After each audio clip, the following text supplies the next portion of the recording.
네, 오늘 이미 아시는 것처럼 종려주일입니다. 우리가 종려주일을 지키는데 종려주일을 설명하고 있는 간단한 글을 제가 한번 찾아서 읽어드릴 텐데요. 부활주일을 일주일 앞둔 날로 예수님께서 십자가 고난을 앞두고 예루살렘 입성하실 때 군중들의 환영을 받은 일을 기념하며 일주일간 고난주간으로 지킨다. 이렇게 설명하고 있습니다. 아마 처음 듣는 내용 없이 다 늘 반복되어 왔던, 우리 성도님들은 이미 종려주일 하면 자동으로 이제 고난주간이네, 다음 주는 부활주일이네, 이렇게 자동으로 다 정리가 되실 정도로 익숙한 그런 내용일 텐데요. 오늘 우리가 읽은 본문이 바로 그 사건과 연결되어 있습니다. 아까 읽었던 본문인데 12절, 13절 보시면 주목할 것이요, 12절에 큰 무리가 예수님께서 오신다는 걸 들었습니다. 큰 무리 기억하시고, 자 13절, 종려나무 가지를 흔들면서 호산나 찬송하리로다, 이렇게 환영하는 그 마음의 고백들을 막 했어요. 요즘 총선 몇 주 남았죠? 한 2주 약간 남았나요? 2주 더 남았나요? 지금도 이제 유력한 그 유명 정치인들이 유세 현장을 만들어 가면 사람들이 막 모여서 막 환호하고 난리도 아니잖아요. 말할 때마다 맞습니다 이렇게 동의하고 막 그렇게 하잖아요. 마치 그런 느낌이었을 것 같아요. 예수님 오실 때 막 흔들면서, 우리는 종려나무까지를 흔들진 않겠지만 하여튼 뭘 흔들든 이렇게 환영하는 그런 모습처럼 예수님께서 예루살렘 입성하실 때에 그렇게 환호했던 그 모습이 이때 요즘 총선 정치인들 유세 현장과 거의 흡사한 분위기로 그때 예수님을 환영했었는데, 문제는 이때 질문 한번 던져봐야 될 것 같아요. 그리고 예수님을 환영하며 뜨겁게 환영했던 그 무리들, 큰 무리라고 표현되어 있잖아요. 그 무리들의 마음은 과연 바른 마음이었을까 하는 질문을 좀 던져봐야 되겠습니다. 답변부터 말씀드리면 바른 마음이 아니었어요. 이런 식으로 오늘 우리는 예수님을 대하는 여러 사람들의 마음을 좀 살펴볼까 합니다. 어떤 마음이었을까? 여전히 예수님은 그 시대에도 마치 처음 세상에 오셨을 때도 아무도 거의 대부분 환영하지 않고 극소수의 사람들만 예수님을 환영했던, 마찬가지로 예수님께서 이제 본격적으로 십자가의 고난을 향해 들어가는 그 중요한 시점에 환영하는 사람들이 있음에도 오히려 예수님이 전혀 인정받지 않고 있는 참 아이러니한 그런 현상들, 그리고 주변의 여러 사람들의 마음의 태도를 살펴보면서 우리가 종려주의를 지키는 이 자리에 우리의 마음은 어떠해야 되는지를 한번 좀 살펴보고자 합니다. 첫 번째 우리가 살펴볼 마음은 금방 보았던 말씀에 있는 것처럼 큰 무리들, 그 무리들의 마음입니다. 예수님의 그 입성을 환영하는 그 사람들의 마음은, 그것도 그 모습들은 지금 분명히 종려주일의 배경이 되고 있지만 이중적인 의미예요. 만약에 그림을 그린다면 되게 밝은 분위기겠죠. 막 사람들이 환영하고 있고 예수님께서 걸어가시고 뭔가 긍정적인 의미가 있지만, 이중적인 의미라고 말씀드리는 것은 뭐냐 하면, 하나님께서 이 땅에 평화의 왕으로, 겸손의 왕으로 오신 예수님을 이제 공식적으로 십자가의 고난을 앞두고 인정하는 장면으로 하나님이 사용하고 계세요. 그 무리들을 사용하고 계십니다. 그런데 그 무리들의 마음이 정말 예수님을 구원자로 생각하고 있느냐? 천만의 말씀이에요. 그래서 이중적이에요. 그 무리들은 전혀 예수님을 예수님으로 인정하지 않고 있는데, 하나님은 그들의 연약한 마음, 입술을 사용하셔서 그렇게 예수님을 겸손의 왕으로 드러내실 뿐, 그건 긍정적인 의미가 있지만, 그러나 실제 그 군중들의 마음은 그렇지 않았습니다. 당시 이스라엘 역사는 우리나라와 비슷해가지고 외세 침략이 정말 많았어요. 아픔의 역사가 참 많이 있어요. 예수님 시대에도 로마 제국에게 통치를 받으며 자유가 없었잖아요. 주권이 없었잖아요. 그래서 예전부터 그 유대인들은 그러했지만, 과거 성경에 있는 메시아라고 하는 존재, 그 어떤 사람이 등장하면 압제를 받는 자신들이 이제는 나라가 회복되는 그 일이 일어날 거라고 생각했습니다. 하나님께서 준비하신 메시아는 그게 아닌데, 상황이 그러다 보니 그 상황에 그냥 못 이겨 스스로들 오해에 빠졌어요.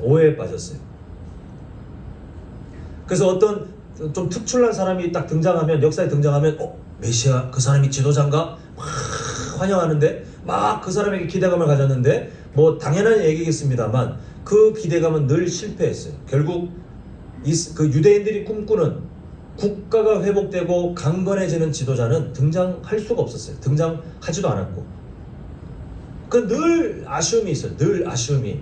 현실의 아픔이 있다 보니 그 현실의 아픔 때문에 그런 지도자가 올 거야.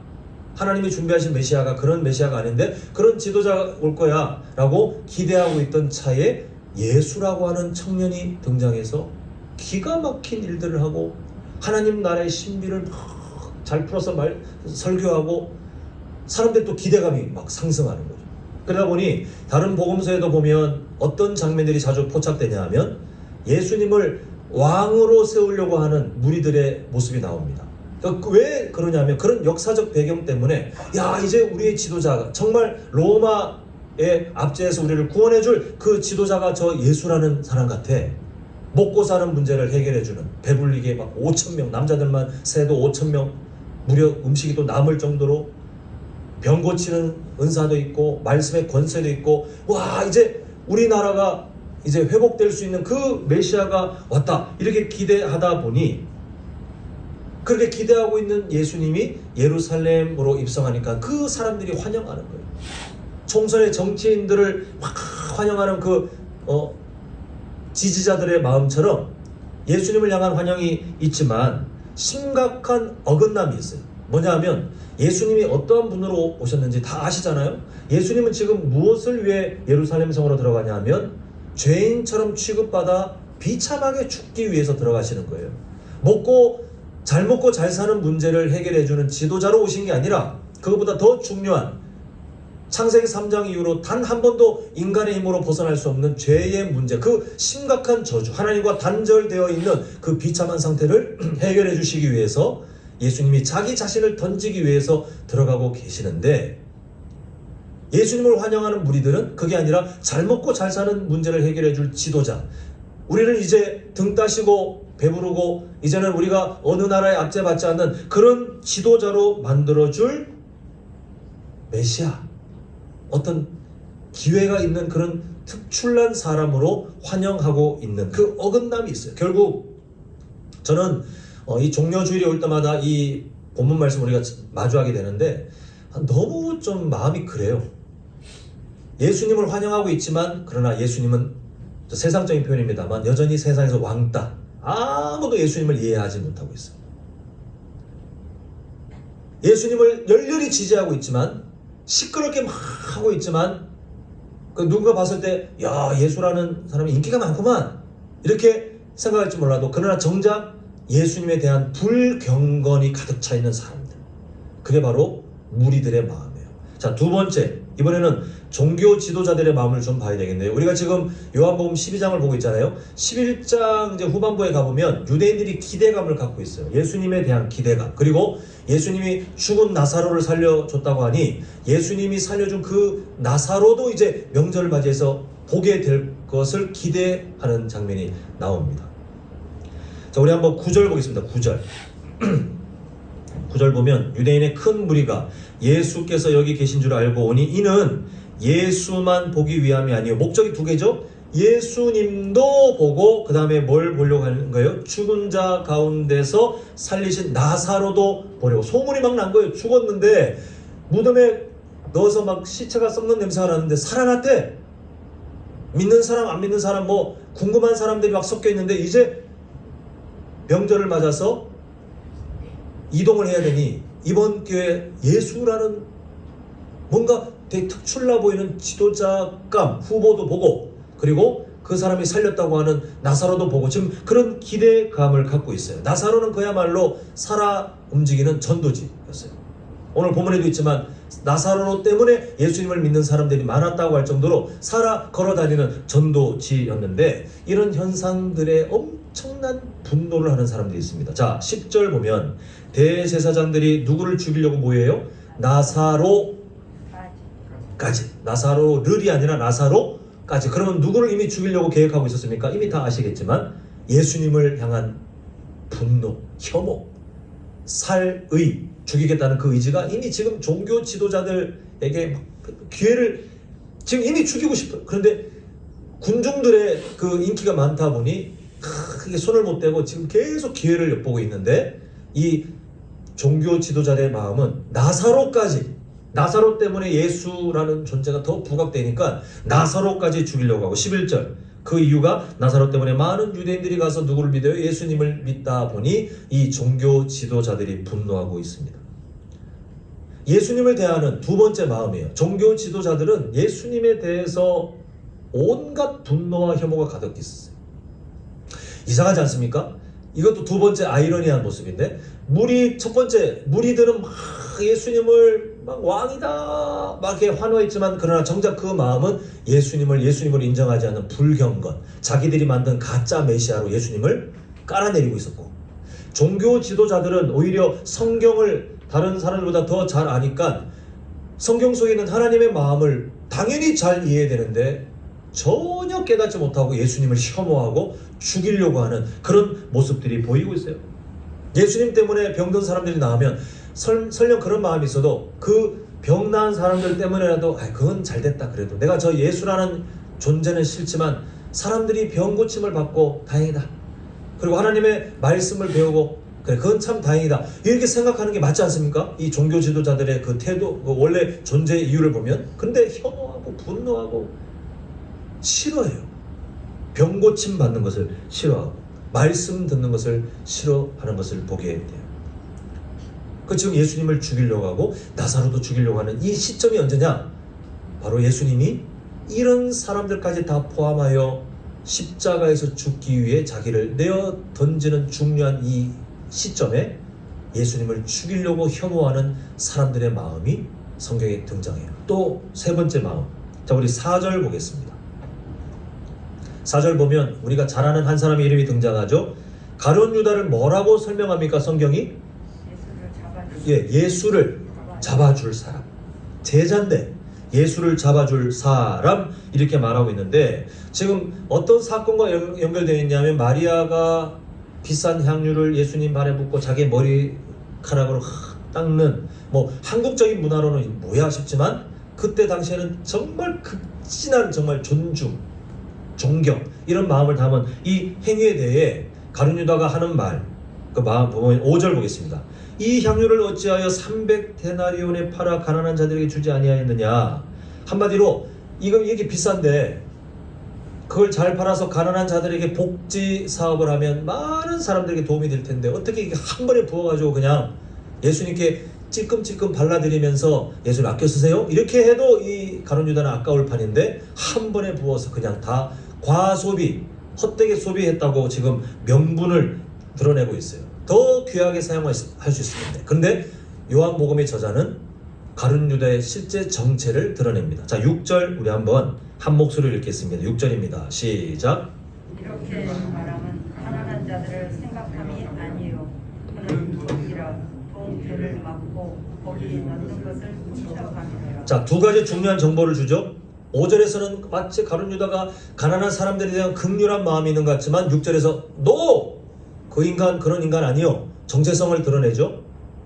아니야, 가난한 사람 생각한 적 없어. 실제 마음은 뭐랍니까? 두 번째 정보를 보니까 이 가룟 유다가 회계 업무를 하고 있었는데 몰래 야금야금 공금 횡령을 하고 있었는데, 자기가 기대하는 만큼 뭔가 수입이 이렇게 채워져야, 예수님에 대한 후원금이 채워져야 더 뭔가 빼먹을 텐데 그렇게 많이 없었던 것 같아요. 뭐 예수님이 그런 삶을 사신 것도 아니고. 근데 지금 좀 눈이 뒤집어진 거죠. 저걸 팔면 300데나리온이라는 거의 한 사람의 1년 연봉을 뛰어넘는 그 돈 내가 이렇게 사바사바 해가지고 이렇게 내 통장에 싹, 이런 계산이 되니까 너무 아까워서 화가 나는 거야.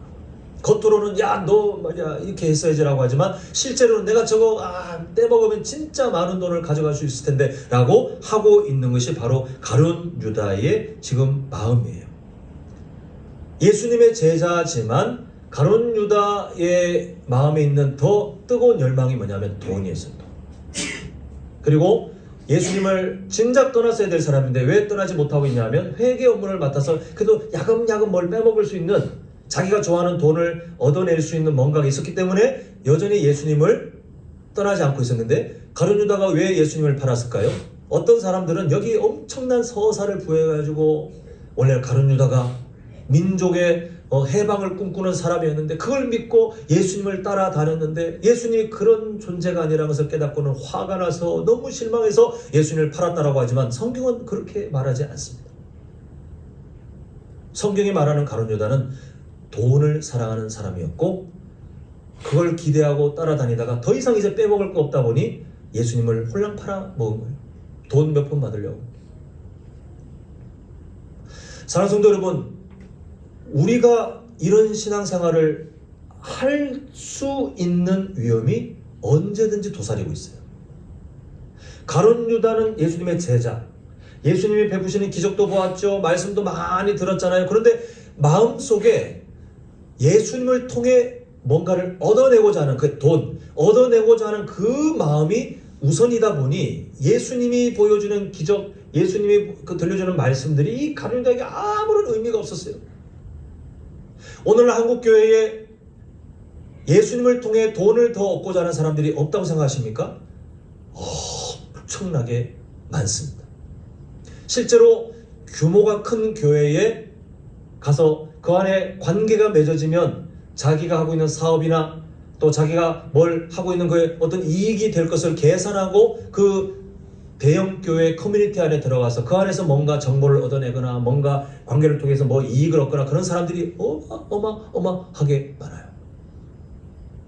그렇지 않다 할지라도 예수님을 믿는 목적이 잘 먹고 잘 사는, 마치 무리들처럼 아니면 가룟 유다처럼 내가 예수님을 잘 믿고 이렇게 교회에 좀 출석 잘하고 헌금도 적당히 내가 좀 이게 잘 헌신하고 하면 예수님이라는 신이 내 가정 경제에도 도움을 줄 것이고 내 자녀 인생도 책임질 것이고 이렇게 생각하는 사람들이 없을 것 같습니까? 엄청나게 많이 있어요. 예수님을 대하는 태도, 오늘 설교 제목도 거기에 대한 문제 제기 아닙니까? 예수님에 대한 태도가 중요한데 예수님 곁에 있으면 뭐합니까? 교회 출석하면 뭐합니까? 직분이 있으면 뭐합니까? 예수님을 그런 마음의 태도로 바라본다면 가룟 유다와 다를 바가 없어요.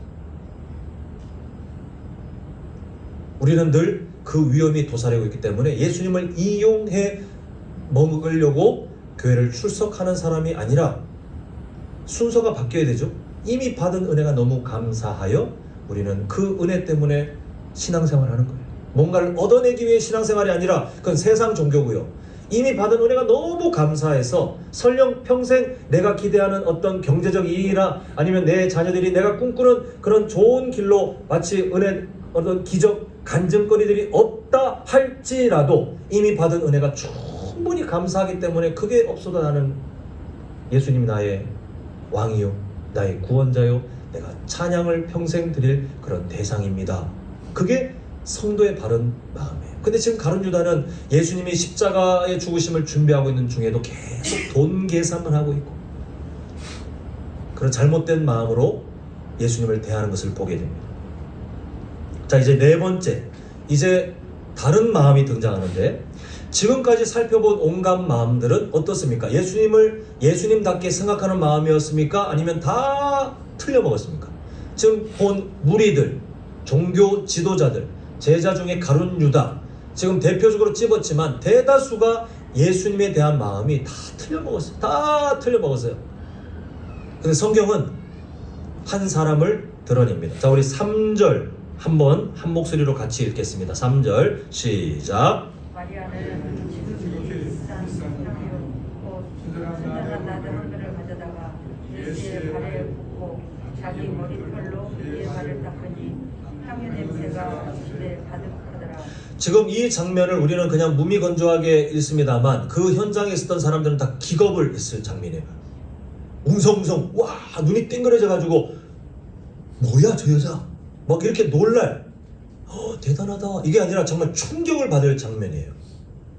향유는 값도 비싸지만 이 값이 비싼 게 둘째치고 구하기가 힘들어요. 그러니까 이것을 구한다는 것은 정말 오랫동안 준비하고 정성을 들여서 물론 그 금액도 준비해야 되지만 계속해서 그를 살 수 있을 기회를 기다렸던 그런 사람들만 겨우 얻을 수 있는 거예요.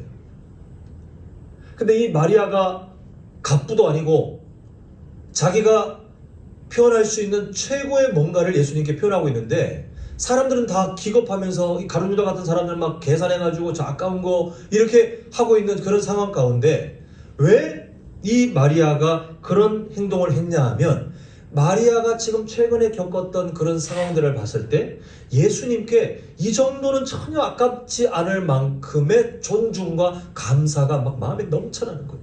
또 누가 보기엔 미친 여자 같잖아요. 누가 보기엔 미친 짓.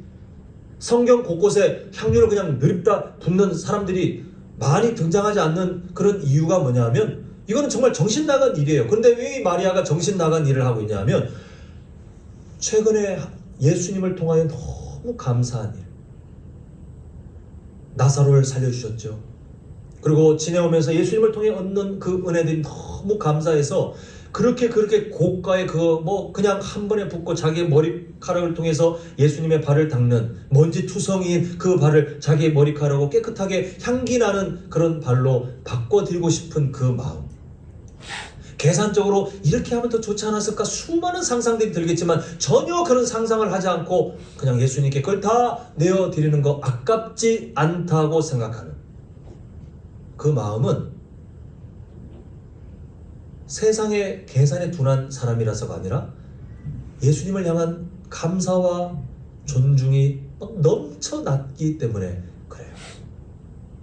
누가 뭐래도 마리아는 그런 마음이 있었습니다. 이 마음에 대한 마리아의 마음에 대한 예수님 반응을 좀 봐야 되겠습니다. 7절 사람들만 뭐라 그러고 간유다도 뭐라 그러고 예수께서 이르시되 그를 가만두어 나의 장래할 날을 위하여 그것을 간직하게 하라. 그리고 8절 가룟유다가 명분으로 세운 거 예수님이 딱 막잖아요. 가난한 자들은 항상 너희와 함께 있거니와 나는 항상 잊지 아니하리라 하시니라. 그럼 결국 뭐냐 하면 예수님이 지금 우리 이제 종려주일 예수님께서 본격적으로 십자가 고난을 당하시려고 이제 예루살렘에 입성하시는 그 날을 기념하는 오늘 주일을 지키고 있는데 그 즈음하여 있었던 사건이잖아요.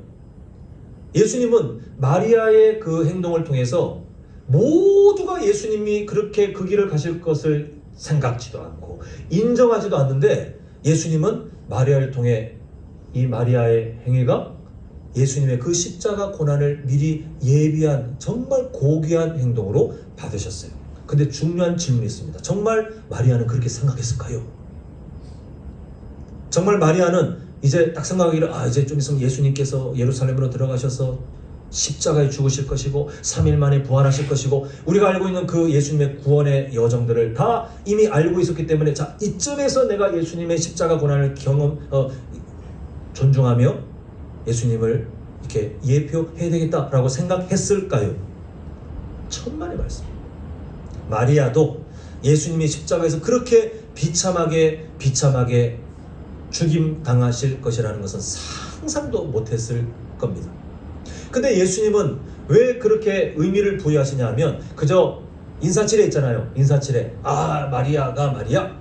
너무 기분이 좋아가지고 막 향기가 나니까 예수님께서 그렇게 하신 것이 아니라 예수님은 마리아의 그 마음 중심을 아시기 때문에 얼마나 지금 자신을 향하여 존중하며 감사하는지 그 마음을 아시기 때문에 그 마음을 받으신 이후에 예수님께서 이제 곧 십자가 고난을 향하여 걸어가시는 그 길에 자신의 그 고난의 여정을 존중한 사람으로 예수님이 그냥 그렇게 받아버리시는 거예요.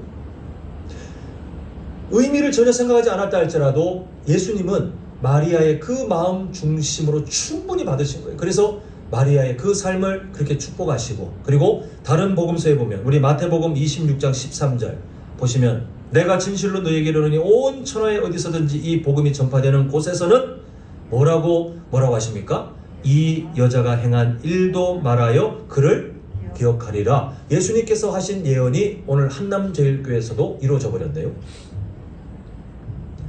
지금 이 존중, 무리들도 환영하지만 예수님을 인정하지 않고 종교 지도자들은 말할 것도 없고 예수님의 제자인 가룟 유다조차도 다른 제자도 사실 마찬가지였습니다만 예수님이 십자가의 그 죽으심을 준비하고 그렇게 설명했음에도 불구하고 전혀 깨닫지 않는, 왜냐하면 자기들이 원하는 예수님이 그러면 안 되거든요. 원치 않는 그때에 예수님의 십자가 고난을 생각한 것은 아니라 할지라도 예수님을 향한 정말 진심 어린 존중과 감사의 마음을 가진 한 여인의 삶을 통하여 예수님께서 하시는 말씀, 네가 나에게 이 십자가의 고난을 인정해주는 정말 좋은 마음을 가졌구나라고 그 마음을 높여주시는 것이 오늘 우리가 읽고 있는 본문의 흐름입니다. 사랑하는 성도 여러분, 절기라는 것은 하나님께서 일부러 명령하신 거예요. 절기는 구약에도 있었고 그 구약의 절기의 의미를 받아 교회에도 이제는 절기가 준비되어 있는데, 절기는 헌금 거두는 날이 아닙니다. 절기는 하나님께서 인간을 이해하셔서 인간을 위해 준비해 놓으신 훈련 프로그램이에요. 인간은 망각의 존재입니다. 성도님들께서 신앙 여정이 오래되셨다 할지라도 어쩔 수 없이요 잊게 되어 있어요. 새까맣게 예수님이 누구지? 그게 아니고, 잊는다는 것은 머리에는 갖고 있지만 마음에 전혀 어떤 의미도 없이 이게 뒷전으로 넘기는 연약함이 저를 비롯해서 다 있어요. 성도님들 없다 그러면 저는 그분께 당당하게 말하겠습니다. 성도님은 거짓말쟁이.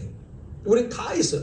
하나님이 우리의 연약함을 아시다 보니 우리를 도우시기 위해서 매년 절기를 명령하시는데, 그 절기의 의미 저를 따라합니다. 기억하라. 기억하라는 거예요. 절기는 기억에 대한 명령입니다. 그걸 기억하지 않으면 성도다워지지 않아요. 기억하지 않으면 교회답게 살 수 없습니다. 그래서 매년마다 정해진 날에 그 일들을 통해서 이 절기를 지킴을 통해 기억하라는 거예요. 종려주일도 마찬가지예요. 오늘 그 주보 보시면 제가 항상 이렇게 의미를 담아서 적어 놓고 있는데, 혹시 아시는지 모르겠는데 주보 제일 위에 보면 타이틀이 있어요. 종려주일에 대한 타이틀 뭐라고 되어 있습니까? 제일 앞면 제일 위에 십자가 우리를 바라보는 종려주일. 네, 종려주일에 대한 하나님의 명령이 뭐냐면 뭘 바라보라는 거예요? 네, 십자가. 예수님의 그 십자가를 그 전에 계속 보셨겠지만, 묵상하셨겠지만, 우리가 연약하다 보니 어느새 느슨해지고 어느새 내 인생 뒤에 먹고 사는 문제 뒤에 넘겨버렸을 수도 있는 우리의 십자가 사랑에 대한 우리의 마음을 다시 한번 본격적으로 집중해서 예수님의 십자가 사랑을 바라보는 무슨 주일이요? 종려주일. 기억하라요. 고난주간은 뭡니까? 제가 매년마다 같은 말씀을 드리지만 저는 내년에도 똑같은 말씀을 드릴 거예요. 제발 하나님의 마음을 잘 읽어서 그대로 따라가는 고난주간이 되셨으면 좋겠어요. 자, 한번 여쭤보겠습니다. 두 개 중에 하나를 답을 찾으시면 되는데, 첫 번째, 하나님께서 고난주간을 통하여 성도님들의 마음이 도달하기를 바라는 것은 장례식 기분입니까? 아니면 감사하는 마음으로 더 잘 살아가는 것입니까? 감사하는 마음으로 더 잘 살아가는 고난주간에 쓸데없이 우울한 감정을, 우울한 분위기를 만들지 마세요. 특히 금요일, 성금요일이라 부르면서 괜히 막 찬양, 그 십자가 뭐 그런 관련된 찬양 들어놓고 막 이게 눈물을 쥐어 짜려고 하지 마세요. 하나님께서 우리에게 어떤 은혜를 주셔서 우리가 왈칵할 수는 있지만 그게 마치 은혜를 받은 것처럼 착각하는 분들이 계시는데요. 고난주간은 다시 말씀드리지만 장례식 분위기를 연출하고 그 분위기에 취하라고 주신 절기가 아니라, 이미 우리에게 예수님이 왜 고난의 그 과정을 감당하셨는지 이미 우리는 다 알잖아요. 뭡니까 목적이? 예수님께서 너무 힘드셨고 너무 외로웠던 그거를 매년마다 반복해서 우리도 똑같이 힘들고 우리도 똑같이 뭔가 기분이 우울하고 뭔가 이게 가라앉고 이걸 하라고 주신 절기가 아니라, 예수님이 나를 살리려고 이런 일들을 하셨고, 예수님께서 그 십자가의 여정들을 통해서 보이신 마음을 이제 나도 닮아가야 되겠네. 내가 그 감사하는 마음을 따라 더 다른 사람을 이해하고 용서하고 섬기는 그런 사람으로 살아가야 되겠네. 더 삶 가운데 하나님을 존중하고 예배하고 기도하고 말씀 묵상하고 성경 즐겁게 읽고 그런 사람들로 살아가야 되겠네를 기쁨 속에 결단하는 것이 고난주간의 의미예요. 제발 우울해지지 마셨으면 좋겠어요. 이미 다 끝난 예수님의 그 고난의 여정을 감정적으로 반복하지 마시고 감사하시면 됩니다. 저는 고난주간도 즐거워하셨으면 좋겠어요. 예수님의 이 길 때문에 내가 살았네. 아까 장로님 기도처럼 예수님의 그 길 때문에 이제는 예수의 보혈의 은혜를 통해서 우리가 이미 의인이 되었잖아요. 감사하셨으면 좋겠어요. 그는 고난주간 기억하라. 분위기에 취해라가 아니라 기억하라요. 부활주의는 뭡니까? 예수님께서 사망 권세 이기시고 정말 우리에게 완전한 승리, 완전한 구원의 완성을 허락하신 날을 기념하는 부활주의. 기억하라. 그러니까 우리 교회는 사순절을 지키지 않습니다. 왜냐하면 우리 교단에서 결의하기를 사순절은 중세 가톨릭의 잔재예요. 의식적인 뭔가 행위로 뭔가 이렇게 예수님의 고난에 취했던 그런 잘못된 모습들이 남아있는 잔재예요. 저희 교회가 속한 예장 합동 교단은 총회 결의를 통해서 어떻게 정의했냐 하면 예수님의 십자가 사랑을 기억하는, 이 절기는 뭐라고 그랬죠? 기억하라의 명령인데 기억하는 것을 볼 때 종려주일 고난주간으로 충분하다, 넉넉하다. 로마 가톨릭의 그 사순절이라는 그 절기를 굳이 현재 우리 개신교회 교회가 갖고 와서 그것으로 어떤 행위나 인간의 뭐 어떤 것으로 예수님의 고난을 준비하는 것은 성경적이지 않다라고 결의를 했고, 우리 교단에 소속된 한남제일교회는 그래서 사순절을 지키지 않아요. 의미는 기억하셔도 되는데 사순절을 지키지 않습니다. 대신 종려주일, 고난주간에 충분히 예수님의 십자가 사랑을 우리는 묵상할 수 있고 우리의 삶의 다시 회복을 우리는 준비할 수 있습니다. 사랑하는 성도 여러분, 이제 종려주일 시작했고 내일부터 고난주간 특별 새벽 예배가 시작됩니다. 어떤 마음으로 임하실 겁니까? 아까 말씀드렸잖아요. 예수님은 죄인들을 살리기 위해서 예루살렘 입성하는데 그 상황 가운데 지나갔던 사람들 마음들 다 엉망이에요. 제자들 중에도 엉망인 마음이 있었어요. 그런데 한 여인의 마음을 보니 예수님을 존중했고 감사했고, 십자가 고난을 앞둔 예수님은 그 마음을 네가 나의 죽음을 예표하는 사람이구나, 준비하는 사람이구나 인정하신 것을 보게 돼요. 우리의 마음이 중요합니다. 종려주일인데 의미 없이 환호하거나, 종려주일인데 예수님의 그 십자가 사랑에 대해서 무관심하거나, 종려주일인데 계산적으로 예수님을 대하고 있다면 우리는 절대로 종려주일을 종려주일답게, 고난주간을 고난주간답게 보낼 수가 없어요. 오늘 우리의 마음을 준비하셨으면 좋겠습니다.